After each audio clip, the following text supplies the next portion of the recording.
Here are some issues. If you want to import the transatlantic slave trade on verse 5, there are several issues that you have to come to grips with. Number one is the timeline issue.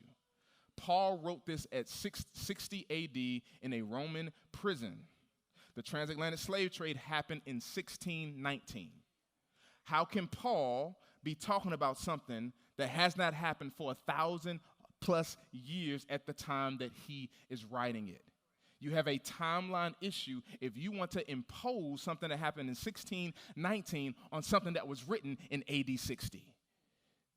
Number two, you have an application issue. Interesting for my unredeemed woke crowd, it's interesting that you think that the Bible is oppressive to people of colors when in fact you're aligning yourself with the oppressor. Prove it, Pastor Gay. If you assume that chapter 6, verse 5 is in favor of the dehumanization and degradation of black and brown people, then what you're saying is you agree with the white supremacist application of the verse.